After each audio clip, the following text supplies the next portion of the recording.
There is a certain kind of peace that comes from living in a home that feels clean without effort. Not perfect, not staged, and not exhausting to maintain, but calm, steady, and under control. It is the kind of environment where your mind can relax because nothing around you is demanding attention. As the years go by, this kind of peace becomes more valuable. You begin to notice that energy is not something to waste, and long cleaning routines start to feel less practical. What used to be easy can slowly become tiring, especially when tasks pile up and demand more from you all at once. But a clean home is not built on effort alone. It is built on small habits that quietly prevent problems before they begin. This is what makes lazy cleaning so powerful. It is not about doing less carelessly. It is about doing things in a smarter, lighter way that fits your daily life. Instead of waiting for mess to build and then attacking it with energy you may not always have, you handle things in small, natural moments. And if you want your home to feel easier to manage without constantly thinking about cleaning, take a moment to like this video and subscribe. This channel is built around simple, practical habits that help you live more comfortably as you grow older, without pressure or complicated routines. Now, the first habit is one that quietly changes everything once you begin practicing it consistently. Cleaning as you go is not about turning your day into a series of chores. It is about closing small tasks the moment they are created, so they never have the chance to grow into something larger. Most mess does not come from big events. It builds slowly from small things left undone. A plate sits in the sink because you feel tired. Later, another one joins it. A surface is left unwiped because it does not seem urgent. Over time, these small decisions collect, and what could have taken a few seconds becomes something that requires time, effort, and sometimes even motivation to face. Cleaning as you go interrupts that cycle completely. When you finish eating, you take a moment to rinse your plate or place it where it belongs. After preparing food, you wipe the surface while everything is still fresh and easy to clean. When you stand up from a space you have used, you leave it in the same condition you found it. These actions are not extra work. They are simply the final step of what you were already doing. And because of that, they do not feel heavy. What this habit does over time is remove the concept of catching up on cleaning. There is no backlog waiting for your attention, no moment where everything feels like too much. Your home stays in a steady state, and that steadiness brings a quiet sense of control. The second habit strengthens this approach in a very practical way. The 1-minute rule is simple, but it works on a deeper level than most people expect. If something takes less than a minute to do, you handle it immediately instead of postponing it. But the real benefit is not just in the action itself, it is in what you avoid. When small tasks are delayed, they do not stay small. They gather, they overlap, and eventually they demand more time and energy than they ever would have in the beginning. For example, placing an item back where it belongs takes only a few seconds. But if it is left out and more items join it, you eventually have to deal with all of them at once. What started as something effortless becomes something you have to prepare yourself for. The same pattern shows up in many areas of the home. A small spill becomes harder to clean when it dries. A piece of clothing becomes part of a pile. A surface becomes cluttered when one item is left behind and others follow. By following the 1-minute rule, you remove that accumulation completely. You begin to deal with life as it happens instead of storing it for later.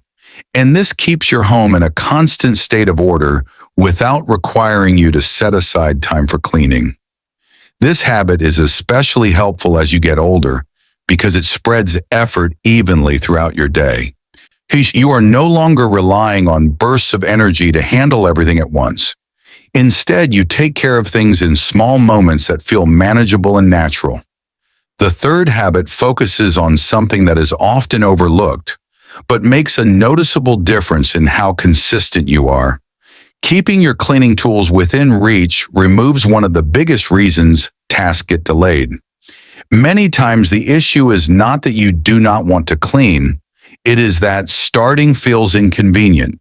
If the cloth is in another room, if the cleaning supplies are stored away, or if reaching for them requires extra effort, it becomes easier to postpone the task. And postponing is where buildup begins. But when your tools are already where you need them, everything becomes simpler. A cloth placed near the kitchen counter allows you to wipe surfaces immediately after use. A small set of wipes in the bathroom makes it easy to clean the sink or mirror in seconds. Even having a brush within easy reach removes a hesitation that often stops you from acting. This habit works by removing friction from your environment. You are not relying on motivation or discipline. You are making the right action the easiest one to take. And as your body changes with age, this becomes even more important. You reduce unnecessary movement, avoid strain, and make daily upkeep feel lighter. You are not going out of your way to clean. You are simply responding to what is already in front of you. When these habits come together, something shifts in a very natural way. Your home stays clean, not because you're working harder, yes, but because you are no longer allowing small problems to grow into larger ones. And that is where true ease begins. There is something many people don't realize until they experience it for themselves. The difficulty of keeping a home clean is not always about how often you clean. It is often about how much your home demands from you in the first place. And that demand is usually hidden in the number of things you own, the way your space is arranged, and how often you allow things to reset. The fourth habit is where that shift begins, and it has a deeper impact than most people expect.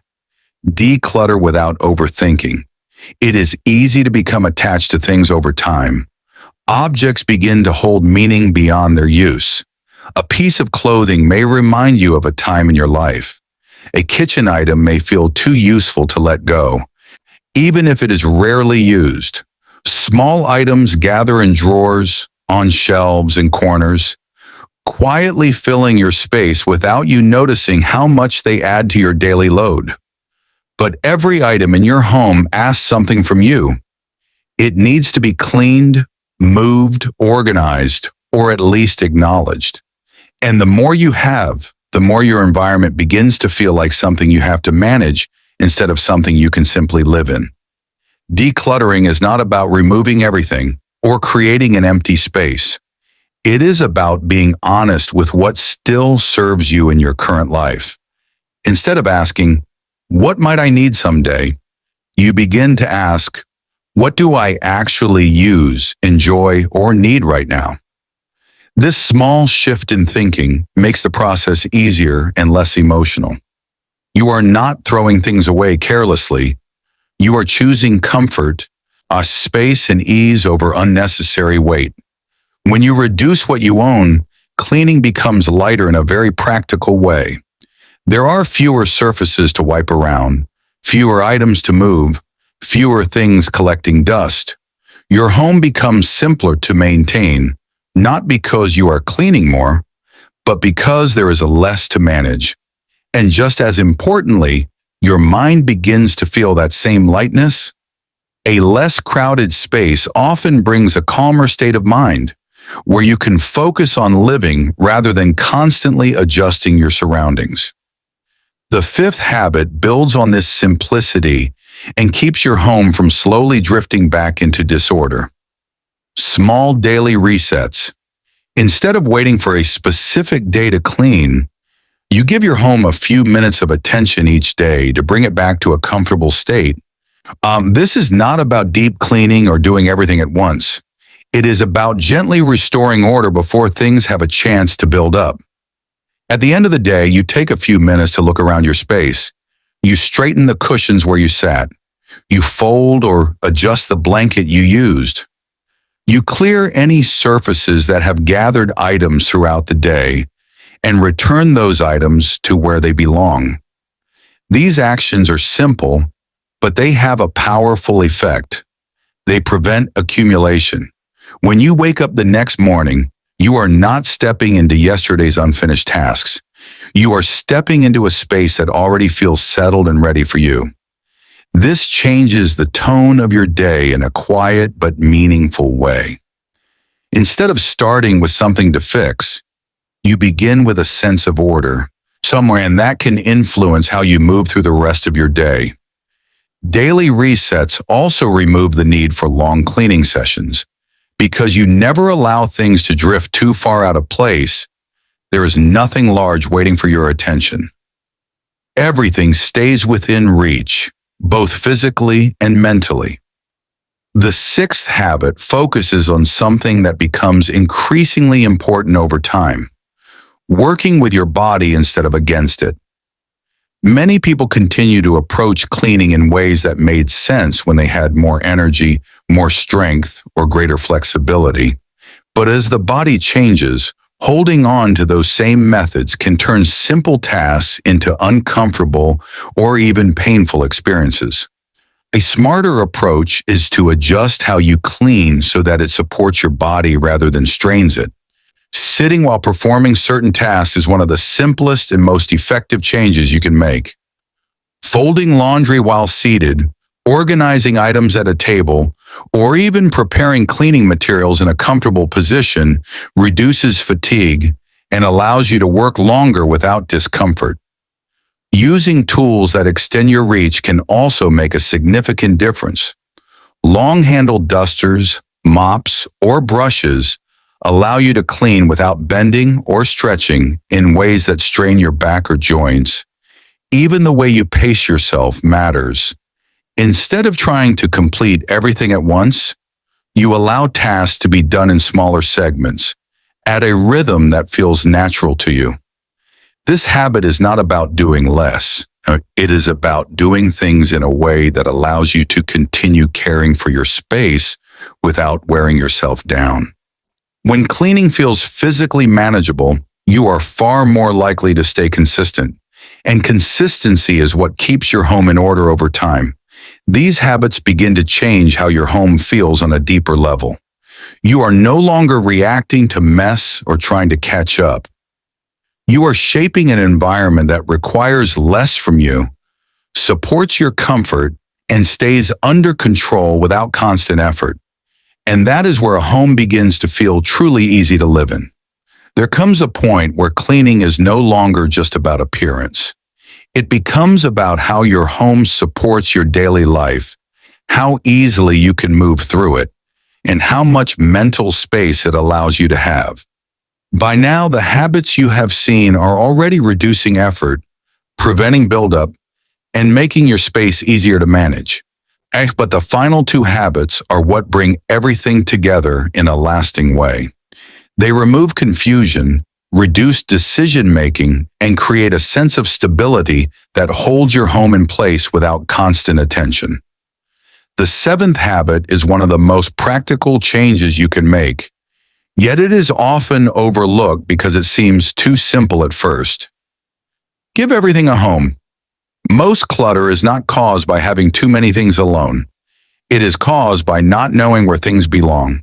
When an item does not have a clear and consistent place, it begins to move around. It ends up on the nearest surface, then another, and over time, those temporary placements become permanent clutter. You may notice this with everyday items. Keys left on a table one day, on a chair the next. A remote control that shifts from one corner of the room to another. Mail that lands wherever there is space instead of where it should be handled. This constant movement creates a quiet form of disorder, not because the home is messy in a dramatic way, but because nothing feels settled. When everything has a designated place, this problem disappears almost entirely. The key is not to create complicated systems, but to assign simple, logical homes based on how you actually live. Items you use daily should be stored in places that are easy to reach without effort. Things you use less often can be placed in areas that are still accessible, but not in your immediate way. The goal is to reduce friction, not increase it. For example, if you always place your keys near the entrance when you come home, then that is where they belong.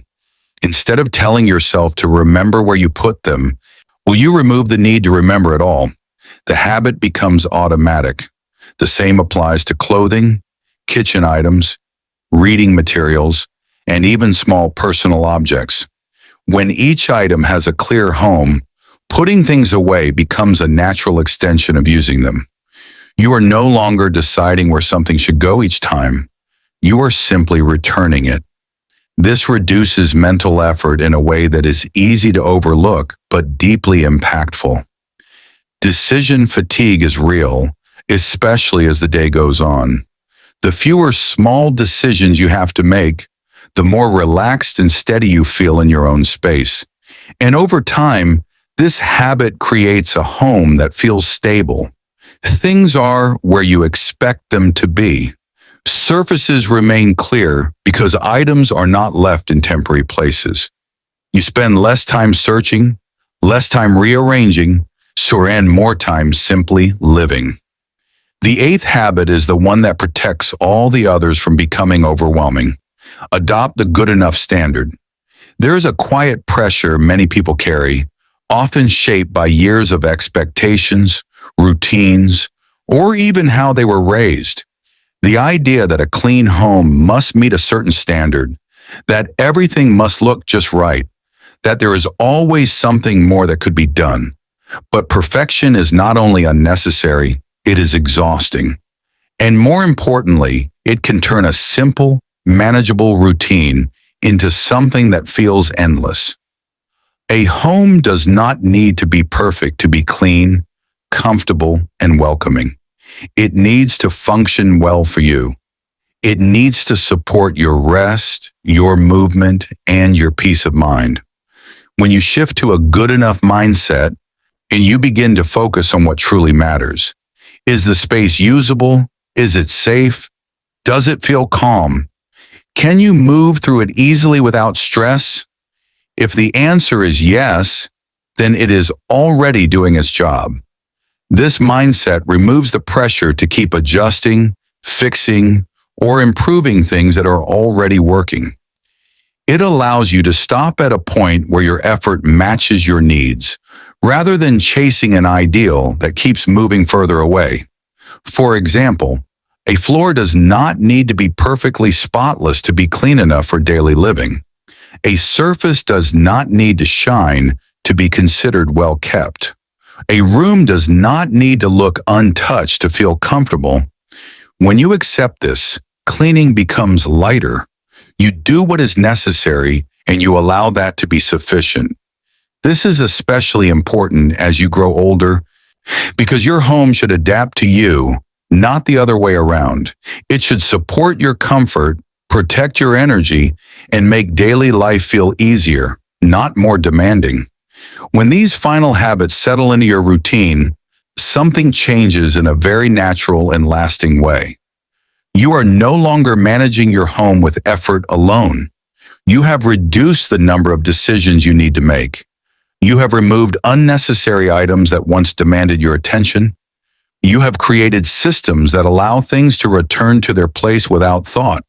And you have released the pressure to make everything perfect. What remains is a space that feels calm, steady, and supportive. A home that does not ask too much from you, but quietly gives back in the form of comfort, clarity, and ease. And if this message spoke to you, take a moment to like this video because it helps more people discover simple ways to make their homes easier to live in. Share it with someone who might be feeling overwhelmed by cleaning or daily upkeep, especially someone who could benefit from a gentler approach. And if you want more calm, practical guidance like this, subscribe to the channel and stay connected. There is a lot more here designed to help you live comfortably, protect your energy, and create a space that truly supports you. Your home should feel like a place of rest, not a list of tasks. And with the right habits, it can stay that way.